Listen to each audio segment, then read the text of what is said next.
जय हिंद साथियों, स्वागत है आपका आपके अपने चैनल टॉपर क्लासेस में।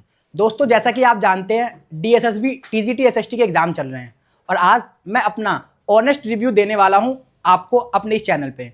दोस्तों, आज मैं टीजीटी एसएसटी का एग्जाम देके आया हूं, जिसके अंदर मैं आपको बताऊंगा एग्जाम में क्या क्वेश्चन पूछे जा रहे हैं, कहाँ से पूछे जा रहे हैं। साथ ही साथ मैं आपको ये भी बताऊंगा कि एग्जाम के अंदर क्या क्वेश्चन एनसीईआरटी से हूबहू पूछे जा रहे हैं कि नहीं पूछे जा रहे हैं।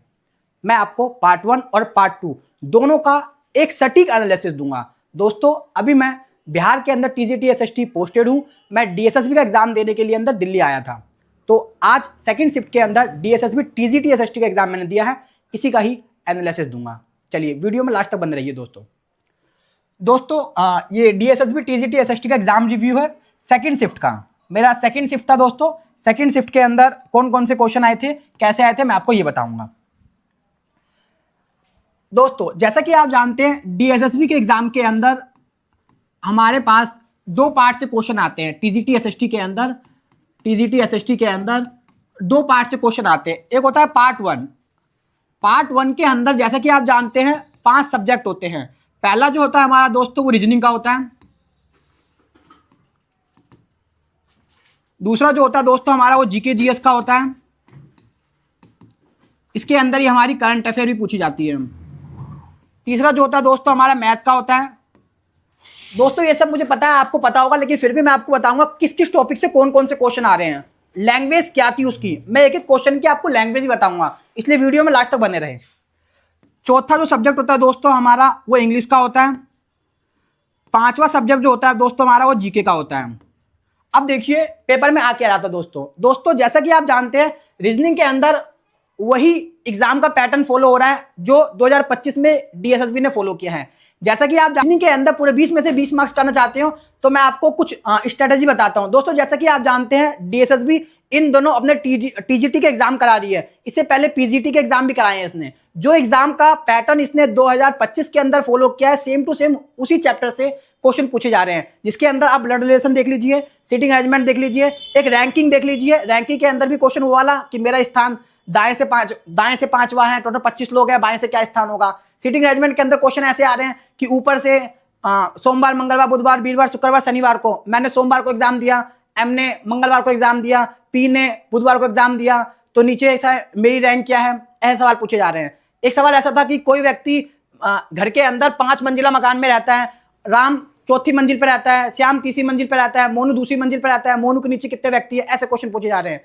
दोस्तों, इस सीरीज के 2 क्वेश्चन आ रहे हैं, अल्फाबेटिकल सीरीज से 2 क्वेश्चन आ रहे हैं और नंबर सीरीज से 1 क्वेश्चन आ रहा है। इसके अलावा एक क्वेश्चन ऐसा आ रहा है नंबर पे, जैसे मैंने लिख दिया 7 8 9 6 8 7 3 4 2 9 8 7। इसमें पूछ रहा है सबसे बड़ी संख्या का पहला अक्षर। जैसे इसमें सबसे बड़ी संख्या क्या है, ये है, इसका पहला अक्षर, और सबसे छोटी संख्या का दूसरा अक्षर। सबसे छोटी संख्या क्या है बच्चों, ये है, इसका दूसरा अक्षर क्या है, ये। इन दोनों का कई बार अंतर पूछ रहा है, इनका योग पूछ रहा है। एक सवाल आ रहा है दोस्तों आपका मैथमेटिकल कैलकुलेशन से, जैसे जमा को और घटा को आपस में बदल दिया जाए, भाग को और गुना को आपस में बदल दिया जाए, तो इस समीकरण को सॉल्व कीजिए। कुछ ऐसा क्वेश्चन पूछा जा रहा है। एक सवाल ऐसा ही आ रहा है, इसी के अंदर ऐसे 2 सवाल आ रहे हैं। एक क्या आ रहा है कि का मतलब गुना है, खा का मतलब भाग है, गा का मतलब जमा है, घा का मतलब घटा है, तो इस समीकरण को सॉल्व कीजिए। कुछ ऐसा क्वेश्चन बना हुआ आ रहा है। तो दोस्तों, यदि आप डीएसएसबी के अंदर रीजनिंग में पूरा स्कोर करना चाहते हैं, तो जितने भी पेपर अभी पीवाईक्यू हुए हैं आप उसको देख लीजिए, सेम टू सेम वैसा ही रीजनिंग पूछा जाए जो अभी तक पेपर में आ रहा है, इसके अलावा कुछ भी नहीं। ठीक है, अब मैं बात करूंगा दोस्तों जीके की। यदि मैं बच्चों जीके की बात करूं, तो जीके के लिए आप क्या कीजिए कि 2 करंट अफेयर यदि आप करना चाहते हैं, तो जीके के लिए आप 2024 और 2025 दोनों ही करंट अफेयर तैयार कीजिए। करंट अफेयर के 4 या 5 क्वेश्चन आ रहे हैं। दोस्तों, मैं आपको बता देना चाहता हूं कि करंट अफेयर के अलावा पॉलिटी के 2 क्वेश्चन आए थे जो कि सेम टू सेम लूसेंट से फंस गए थे। एक क्वेश्चन आया था संविधान का भाग पूछा हुआ था, एक क्वेश्चन आर्टिकल आ गया था। हिस्ट्री से 1 या 2 क्वेश्चन पूछे जा रहे हैं, साइंस से करीब 2 क्वेश्चन पूछे जा रहे हैं। इसके अलावा स्टैटिक जीके का 1 क्वेश्चन आया था, एक त्यौहार पूछ लिया गया था और बाकी करंट अफेयर पूछी गई थी। इसका ये अनएक्सपेक्टेड सा रहता है दोस्तों, क्योंकि मेरे पेपर के अंदर करंट अफेयर के सवाल करीब 4 पूछ लिए गए थे, करंट अफेयर मेरी रेडी नहीं थी, फिर भी मैं पूरा अटेंड करके आया हूं उसके अंदर। मैथ की यदि बात करूं दोस्तों मैं, तो मैथ के अंदर बिल्कुल सिंपल पैटर्न आ रहे हैं और कुछ चैप्टर जो मैं आपको बताऊंगा उसको ध्यान देना, वैसे क्वेश्चन आ रहे हैं। जैसे कि मैथ के अंदर आप एलसीएम एचसीएफ रेडी कर लीजिए। दूसरा एक चैप्टर आप नंबर सिस्टम रेडी कर लीजिए। तीसरा एक आप परसेंटेज रेडी कर लीजिए, एक डिस्काउंट रेडी कर लीजिए। इससे एक सवाल आ रहा है, किससे एक सवाल आ रहा है? इसके अलावा लाभ हानि से एक सवाल आ रहा है। इसके अलावा दोस्तों मैं आपको बता देना चाहता हूं, एक डीआई से सवाल आया था। सवाल क्या और कैसा आया था मैं आपको ये भी बताऊंगा, इसलिए वीडियो में लास्ट तक बने रहे दोस्तों। जैसा कि आप जानते हैं दोस्तों, ये मैंने आपको 4-5 चैप्टर बताए। इसके अलावा एक एवरेज से क्वेश्चन आया हुआ था। अब देखो इनकी लैंग्वेज सुनो दोस्तों कैसा था। एवरेज का सवाल ऐसा था कि किसी कक्षा में 12 लोग हैं, उनको औसत 25 है। पहले 6 लोगों का औसत 3 है और लास्ट के 7 लोगों का औसत 9 है। तो बीच की संख्या बताइए, कुछ ऐसा सवाल पूछा जा रहा है। एलसीएम एचसीएफ का सवाल देखो दोस्तों, ये वाला सवाल आया था कि दो संख्याओं का एलसीएम 9 है, उनका एचसीएफ 8 है। पहली संख्या दे रखी है, मान लो 92, दूसरी संख्या पूछी हुई है। ऐसा सवाल आया था दोस्तों।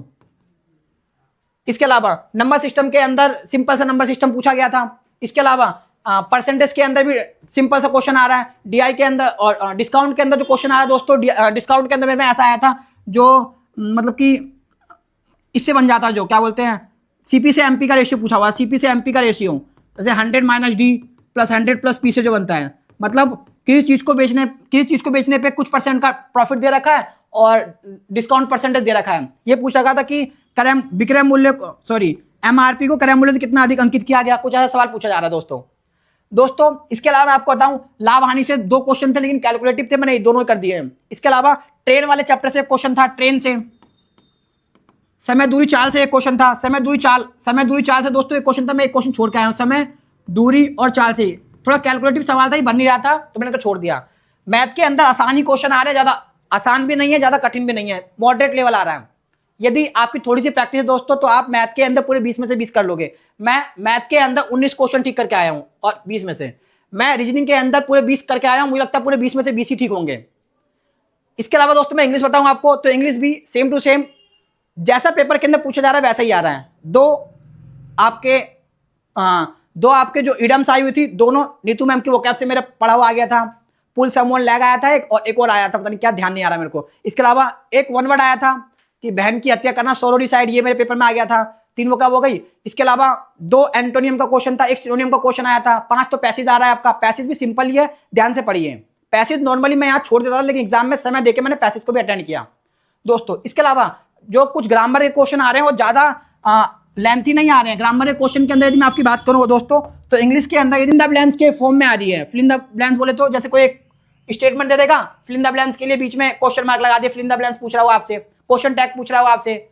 इस प्रकार की इंग्लिश आ रही है दोस्तों। हिंदी सबसे आसान आ रही है। यदि पेपर में पूछा जाए सबसे आसान क्या आ रही है दोस्तों, तो हमारी हिंदी पूछी जा रही है। सॉरी, लास्ट में दोस्तों यहाँ पे हिंदी लिखा जाएगा। हिंदी सबसे आसान पूछी जाए दोस्तों। यदि आपने हिंदी में अभी तो कुछ भी नहीं पढ़ा तो आप पीवाई के पेपर देख लीजिए। जो भी पेपर डीएसएसबी का, टीजीटी का या पीजीटी का अभी 2025 में हुए हैं रिसेंटली पेपर, आप उनको देख लीजिए, आपको पता चल जाएगा पेपर किस लेवल का और कैसा आ रहा है। मैंने तो सिर्फ और सिर्फ पीवाई के पेपर्स को देखकर, पढ़ के, एनालिसिस करके इसको गया और पूरे 20 में से 18 या 19 क्वेश्चन ठीक है, जिसमें से मैं आपको बताऊंगा 5 का तो पैसेज ही आ रहा है, सबको पता ही आता है। इसके अलावा 2 मुहावरे आ रहे हैं, 2 पर्यायवाची शब्द आ रहे हैं, 1 विलोम शब्द आ रहा है। इसके अलावा फिल इन द ब्लैंक्स आ रहा है। फिल इन द ब्लैंक्स में भी कारक से सवाल ज्यादा आए हैं, सर्वनाम से सवाल आ रहे हैं, विशेषण से सवाल आ रहे हैं। और क्या पूछ रहा है, राम ने सोनू को डैश से मारा, मोनू ने सोनू को डैश दिया। ऐसे ऐसे सवाल आ रहे हैं फिल इन द ब्लैंक्स वाले, मतलब के लिए, को, ने, ऐसा फिल इन द ब्लैंक्स पूछा जा रहा है दोस्तों। ओवरऑल यदि मैं आपको बताऊं, पार्ट 1 के अंदर यदि आपकी बेसिक तैयारी थोड़ी बहुत भी ठीक है तो आप पार्ट 1 के अंदर 70 से 80 नंबर बहुत आसानी से कर सकते हैं। यदि आपका बिल्कुल लो लेवल है तो 50 से 60 मार्क्स भी आप बड़े प्यार से कर सकते हैं। अब मैं आपको पार्ट 2 के बारे में बताऊंगा। टीजीटी एसएसटी के अंदर, हिस्ट्री के अंदर, पॉलिटी के अंदर, ज्योग्राफी और इकोनॉमिक्स में क्या और क्या सवाल पूछे जा रहे हैं दोस्तों। यदि मैं बात करूं पार्ट 2 की, तो पार्ट 2 में टीजीटी एसएसटी के अंदर जैसा कि आप जानते हैं 4 सब्जेक्ट से क्वेश्चन पूछे जाते हैं। सबसे पहले आपका आता है हिस्ट्री, उसके बाद जो आता है दोस्तों, आता है आपका ज्योग्राफी, इसके बाद जो आता है दोस्तों आपका वो आता है इकोनॉमिक्स, चौथे नंबर पर दोस्तों आता है आपका पोल साइंस या पॉलिटिकल साइंस। यदि दोस्तों मैं आपको बताना चाहूं तो हिस्ट्री के अंदर वर्ल्ड हिस्ट्री पूछी जाती है। आपको डर लगता है ना, आप सिर्फ और सिर्फ वर्ल्ड हिस्ट्री के लिए 9th क्लास की एनसीईआरटी और 10th क्लास की एनसीईआरटी पढ़ लीजिए। अब बच्चे बोलेंगे सर हमने पढ़ तो रखा है लेकिन कुछ फंसता नहीं है। दोस्तों मैं आपको बताता हूं क्या क्या एग्जाम में आया था, एकदम हूबहू सवाल पेपर में पूछे गए थे। सुनिए, पहला सवाल, फ्रेंच रिवॉल्यूशन से एक क्वेश्चन था, 1994 की डेट पूछी थी। इसमें क्या हुआ था? 4 स्टेटमेंट थी, ये हुआ, ये हुआ, ये नहीं हुआ, ये हुआ। दूसरा समाजवाद का चैप्टर है 9th क्लास के अंदर, वहां से 2 सवाल थे। पेट्रोगाद की क्रांति या पेट्रोगाद से संबंधित एक क्वेश्चन था। इसके अलावा एक समाजवादी पार्टी बनी थी 1905 के अंदर, क्या बोलते हैं, 1905 के अंदर ब्रिटेन में ये सवाल पूछा था। ठीक है, इसके अलावा मैं आपको बताऊं दोस्तों, इसके अलावा जो 10th क्लास की एनसीईआरटी से 2 क्वेश्चन पूछे हुए थे बारदोली सत्याग्रह से। एक तो ये पूछा बारदोली सत्याग्रह कब हुआ, एक सवाल पूछा गया था किस आंदोलन के अंदर सरदार वल्लभ भाई पटेल को सरदार की उपाधि दी गई थी। बारदोली सत्याग्रह, 2 क्वेश्चन आए थे इसी वाले स्टेटमेंट से अलग अलग। इसके अलावा दोस्तों मैं आपको बताऊं तो वर्ल्ड हिस्ट्री से और क्वेश्चन सुन लो। जैसे पूछा गया था, एक रूजवेल्ट ने न्यू डील पॉलिसी लेकर आया था। New deal policy. अब बोलोगे बच्चों ये तो सिलेबस में है नहीं। बच्चों ये सिलेबस में नहीं लिखा, लेकिन ये वर्ल्ड हिस्ट्री के अंदर दे रखा है और ये मैंने डीपली पढ़ा था। 2 क्वेश्चन न्यू डील पॉलिसी से था। पहला सवाल ये था, कौन लेके आया? अमेरिकी राष्ट्रपति रूजवेल्ट।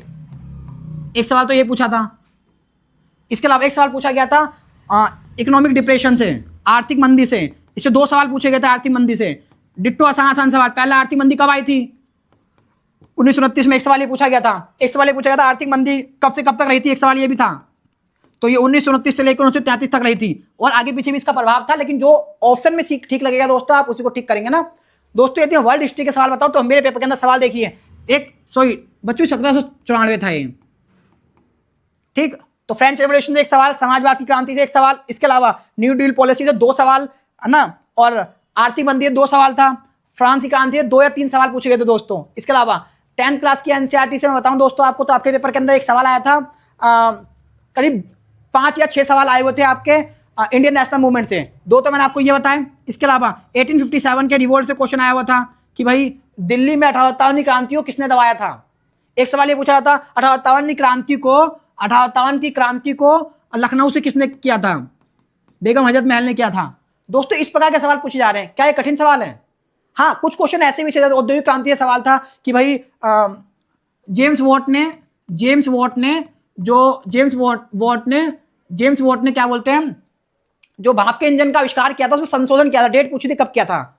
1769 डेट थी, उसकी किताब में लिखी हुई, मैंने वो मार दिया, वो भी ठीक हो गया मेरा। इसके अलावा एक क्वेश्चन पूछा गया दोस्तों आपका औद्योगिक क्रांति से, स्टेटमेंट वाला सवाल था। औद्योगिक क्रांति में इसमें से किसकी भूमिका है, किसकी भूमिका नहीं है। एक क्वेश्चन था औद्योगिक क्रांति में इसमें निम्नलिखित में से कौन सा प्रभाव औद्योगिक क्रांति का इसमें नहीं पड़ा।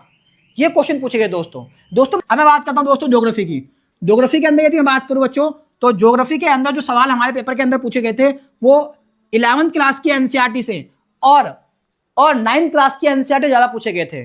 10th क्लास की एनसीईआरटी से भी क्वेश्चन थे, लेकिन 9th और 11th से ज्यादा थे दोस्तों। जैसे मैं बात करूंगा आपकी ज्योग्राफी की, तो सुनिए, पहला सबसे पहले एक आप टॉपिक वाइज चलिए। सौरमंडल से सवाल था एक, ठीक। प्लेट टेक्टोनिक से सवाल था, प्लेट टेक्टोनिक से मुझे सवाल भी दोस्तों इसका याद आ रहा है। सवाल ये पूछा था कि कुल कितनी महत्वपूर्ण प्लेट है? 7 महत्वपूर्ण प्लेट है दोस्तों। एनसीईआरटी के अंदर चैप्टर नंबर 4 के अंदर दे रखा है, प्लेट टेक्टोनिक सिद्धांत के अंदर। आपदा प्रबंधन में 2 सवाल आए हुए थे। आपदा प्रबंधन 2 सवाल। इसके अलावा सौरमंडल 2 सवाल। नदी से एक सवाल पूछा गया था। नदी का सवाल सुन लीजिए दोस्तों। नदी से सवाल जो पूछा गया था, महानदी किस राज्य से गुजरती है, ये सवाल पूछा गया था। नदी से, रिवर से एक क्वेश्चन आया था, महानदी किन राज्यों से होकर जाती है, किन राज्यों से होकर गुजरती है।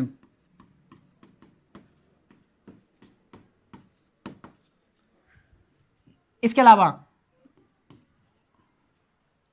मानसून के चैप्टर से सवाल आया था, करीब 2 या 3 सवाल आए होते इससे। नदी के चैप्टर से भी 2 या 3 सवाल थे जो मुझे याद नहीं आ रहे हैं, ठीक। उत्तर भारत के अंदर गर्मियों में जो बारिश पड़ती है किसके कारण होती है? पश्चिमी विक्षोभ के कारण होती है। एक सवाल ये पूछा गया था। और भी कुछ इसी प्रकार के सवाल दोस्तों पूछे जा रहे हैं। जो मेरे को मोटा मोटा याद था मैंने आपको वो बताया। मैं आपको क्वेश्चन दिखा रहा हूं, क्वेश्चन बता रहा हूं कि क्या क्वेश्चन आए हुए थे दोस्तों। एक क्वेश्चन चक्रवात से आया हुआ था, चक्रवात का चैप्टर दे रखा है, चक्रवात, प्रति चक्रवात। प्रति चक्रवात का सवाल था मेरे पेपर में। सवाल क्या था कि उत्तरी गोलार्ध के अंदर प्रति चक्रवात कैसे घूमते हैं, क्लॉकवाइज, एंटी क्लॉकवाइज, क्लॉकवाइज घूमते हैं प्रति चक्रवात उत्तरी गोलार्ध के अंदर। ये सवाल पूछा गया।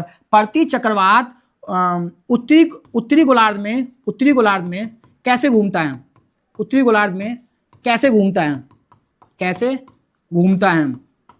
तो इसका आंसर होगा दोस्तों क्लॉकवाइज, दक्षिणावर्त घूमता है। दोस्तों जो क्वेश्चन मुझे याद थे मैंने आपको वो बताए। ये देखिए कि आप लैंग्वेज क्या है पेपर के अंदर, क्या एनसीईआरटी से है कि नहीं है। बच्चों ये एनसीईआरटी से तो है, और कहां से है। हाँ कुछ क्वेश्चन ऐसे भी मिलेंगे आपको जो सेम टू सेम नहीं मिलेंगे, अंडरस्टैंडिंग वेज है, वो आपको समझ पे ही करने पड़ेंगे। एक क्वेश्चन देखो ये आया प्राइमरी, सेकेंडरी और टर्सरी से। एक क्वेश्चन ये था खनन और उत्खनन, खनन और उत्खनन, खनन और उत्खनन कौन सी क्रियाकलाप का एग्जाम्पल है। पहला प्राथमिक क्रियाकलाप है ये, दूसरा द्वितीय क्रियाकलाप है, तीसरा तृतीय क्रियाकलाप है एक। आप इसको किसमें रखेंगे। चौथा ऑप्शन एक और था, अब वो क्या ऑप्शन था ध्यान नहीं है मेरे को, उसके आगे उप लगा हुआ था, उप और आगे भी कुछ लिखा हुआ था, लेकिन चतुर्थ और पंचम नहीं लिखा हुआ था। आप बताइए दोस्तों कमेंट के अंदर आप इसका आंसर क्या मारते।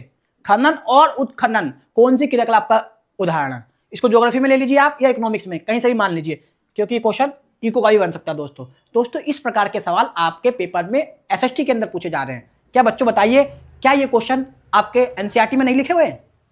दोस्तों सही से एनसीईआरटी पढ़ लो, अभी भी कह रहा हूं मैं आपको। जिन बच्चों का आगे 13 तारीख तक 8, 9, 10, 11, 12, 13 तारीख को एग्जाम है, वो सिर्फ एनसीईआरटी को ढंग से पढ़ के जाइए, एक एक सवाल मिलेगा आपको उसके अंदर से। चलिए दोस्तों अब मैं आपको बताऊंगा कि इकोनॉमिक्स के अंदर पेपर के अंदर सवाल क्या आए हैं और कहां से आ रहे हैं, क्या वो एनसीईआरटी से आ रहे हैं या एनसीईआरटी से बाहर से आ रहे हैं। चलिए तो एनसीईआरटी से है कि नहीं है मैं आपको ये बताऊंगा। पहला देखो इको के सवाल के अंदर यदि बात करूं दोस्तों, सबसे पहले आप गरीबी का टॉपिक पढ़ लीजिए। एक गरीबी से 2 क्वेश्चन पूछे गए थे।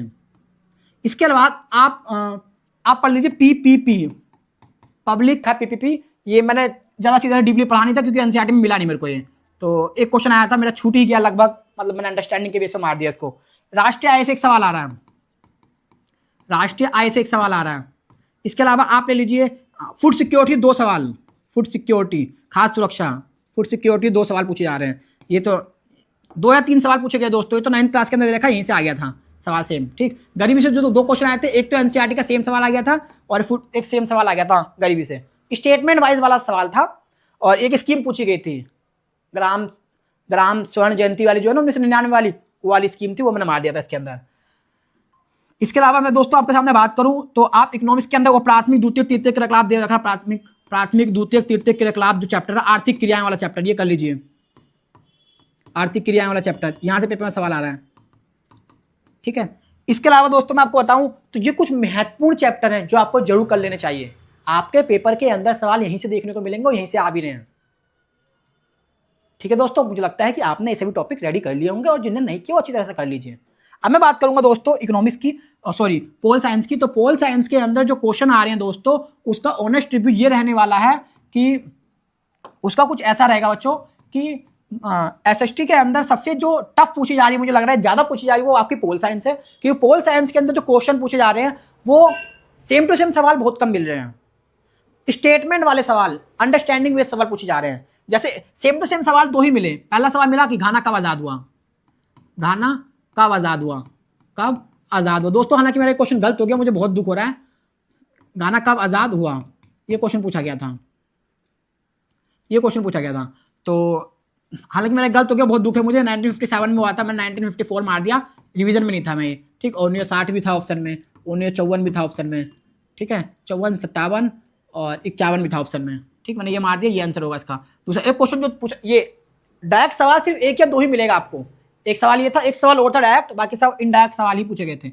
बाकी सवाल देखो स्टेटमेंट वाले, जैसे कौन सी लोकतंत्र की विशेषता है, कौन सी लोकतंत्र की विशेषता है। चुनाव आयोग के कार्य तो नहीं बोला, मतलब चुनाव आयोग से रिलेटेड स्टेटमेंट बोल दी, ये करता है चुनाव आयोग, ये करता है, ये करता है, ये करता है, ये नहीं करता। एक क्वेश्चन पूछ लिया कि अच्छे लोकतंत्र के अंदर इसमें से क्या आता है, अच्छे लोकतंत्र के अंदर इसमें से क्या आता है, अच्छे लोकतंत्र के अंदर इसमें से क्या आता है, तो 4 स्टेटमेंट दे देगा वो आपको। मतलब इस प्रकार के सवाल पूछे जा रहे हैं। जो स्टेटमेंट लिखी है वो किताब की एनसीईआरटी की ही लिखी हुई आ रही है। ज्यादातर स्टेटमेंट किताब की एनसीईआरटी की ही लिखी हुई आ रही है। कुछ स्टेटमेंट ऐसी है जो एनसीईआरटी की नहीं है, वो अंडरस्टैंडिंग बेस है। एक क्वेश्चन आया था, हाँ, जो मुझे याद है डायरेक्ट, वो ये पूछा था सार्वभौमिक वयस्क मताधिकार का आर्टिकल क्या है। सार्वभौमिक वयस्क मताधिकार, सार्वभौमिक वयस्क मताधिकार का आर्टिकल, मताधिकार का अनुच्छेद पूछा गया था। आप ही बता दीजिए दोस्तों, क्या मैं आपको ऑप्शन देता हूं? 324, 325, 326, 327। मेरे पेपर में आया था सवाल, मुझे भी कंफर्म तो नहीं पाता, हालांकि मैं इसको भी करके आया हूं दोस्तों। इस प्रकार के पेपर के अंदर सवाल पूछे जा रहे हैं। सबसे ज्यादा जो टफ लग रही है बच्चों को पोल साइंस, क्योंकि ज्यादा सवाल है। दूसरी बात, सारे के सारे स्टेटमेंट वाले सवाल, एक या दो क्वेश्चन, 3 क्वेश्चन थे जो वन लाइनर थे, जैसे घाना वाला, एक ये वाला, और एक क्वेश्चन पूछा था आर्टिकल 29 और 28 वाला, मौलिक अधिकार वाला। ये भी सही सवाल चला गया मेरा। बस बाकी सारी स्टेटमेंट, इसलिए बच्चों को पोल साइंस कठिन, लेंथी लग रही है, क्योंकि बच्चों के पास समय कम बचता है, लास्ट में आते आते समय समाप्त हो जाता है। उसके बाद 10 क्वेश्चन आएंगे दोस्तों आपके पैडागोजी के, जो कि नॉर्मली ही अंडरस्टैंडिंग बेस आ रहे हैं। दोस्तों ये मेरा आज का रिव्यू था। मैं अपना पेपर दे के आया हूं, मैं अपने पेपर से बहुत संतुष्ट हूं दोस्तों। क्यों संतुष्ट हूं? इसके पीछे 2-3 रीजन है। पहला रीजन, मेरे जो एग्जाम के अंदर अटेम्प्ट हुए हैं दोस्तों, वो 198 हुए हैं। एक क्वेश्चन मैंने छोड़ा है मैथ के अंदर, और एक क्वेश्चन दोस्तों जो मैंने छोड़ा है वो छोड़ा है मैंने पोल साइंस के अंदर। दूसरा, खुश होने के पीछे दूसरा रीजन क्या है? मैं पूरा लास्ट तक पेपर में देखा मैंने, और मैंने लास्ट तक किया है। दूसरा, मेरा फर्स्ट पार्ट बहुत अच्छा गया दोस्तों। फर्स्ट पार्ट अच्छा का मतलब यह है दोस्तों, फर्स्ट पार्ट के अंदर मुझे लगता है कि मेरे 70+ स्कोर आने वाला दोस्तों। तीसरा रीजन दोस्तों, जैसी प्रैक्टिस मैं करके गया था PYQ बेस पे, जैसी प्रैक्टिस मैंने की थी PYQ के बेस पे, PYQ के आधार पर, पेपर वैसा ही आया, इसलिए मेरा पार्ट 1 अच्छा हो गया दोस्तों। इसलिए पार्ट 1 के अंदर में 70+, 75, 80 भी आ जाएगा दोस्तों मेरा स्कोर, अगर कुछ इंग्लिश और GS ठीक हो गई तो। इसलिए दोस्तों मैं आपको भी यही कहूंगा, आप भी अपना पार्ट 1 अच्छा कीजिए यदि आपको सिलेक्शन लेना है, क्योंकि एग्जाम में सिलेक्शन आपको सिर्फ और सिर्फ पार्ट 1 ही दिला सकता है। मुझे ऐसा लगता है कि पार्ट 1 मेरा बहुत अच्छा गया है। अब पार्ट 2 की बात करूं दोस्तों, तो पार्ट 2 के अंदर मेरे पास 45-46 मिनट बचे थे, और इसके अंदर मुझे 100 क्वेश्चन करने थे। समय कम मिला, इसलिए ज़्यादा अच्छा नहीं हो पाया। हिस्ट्री मेरी बहुत अच्छी गई है दोस्तों। उसके बाद खुला मेरा ज्योग्राफी भी मेरा ठीक ठाक गया है, ज्योग्राफी मेरा अच्छा हो गया है। तीसरा नंबर पे इको आया था। इको देखो दोस्तों मेरे पास था नहीं सब्जेक्ट, तो इतना अच्छा नहीं बोलूंगा, क्योंकि कंफर्म नहीं हूँ क्या सही है क्या गलत है, अंडरस्टैंडिंग बेस्ड सवाल थे, इसलिए इसको मैं ठीक ठाक बोलूंगा, ठीक ठाक, क्योंकि पता नहीं क्या ठीक है क्या गलत है। ठीक। और चौथा है हमारे पास पोल साइंस को यदि मैं बताऊं दोस्तों आपको, तो पोल साइंस के अंदर भी डायरेक्ट सवाल कम आए हैं, इनडायरेक्ट सवाल ज़्यादा थे, स्टेटमेंट वाले सवाल थे, तो मुझे समझ में नहीं आ रहा कि मेरा क्या सही जाएगा क्या गलत जाएगा। फिर भी कुछ सवाल मेरे सही हैं इसके अंदर, तो मेरा पोल साइंस काफ़ी अच्छा है, लेकिन समय कम होने के कारण क्या सही स्टेटमेंट क्या गलत है ढंग से नहीं कर पाया। अटेंड तो किया मैंने, जो मुझे अच्छा लगा ये ठीक हो सकता है, लेकिन श्योरिटी नहीं आ पा रही है, इसलिए थोड़ा सा मुझे डाउट लग रहा है पार्ट 2 के अंदर। नहीं तो पार्ट 2 के अंदर अगर थोड़ा सा और समय मिलता तो शायद और अच्छा हो पाता, लेकिन फिर भी मुझे विश्वास है कि ई डोजियर के लिए शायद मेरा नाम आ जाए दोस्तों। बस होप कि अच्छा जाए, आपका भी अच्छा एग्जाम हो जाए, और ई डोजियर के लिए कम से कम भगवान एक चांस जरूर दे। बाकी TGT SST का 2025 वाली वैकेंसी दोस्तों, इसके अंदर जी जान लगा देंगे, और इस बार एक भर्ती लेके रहेंगे दोस्तों।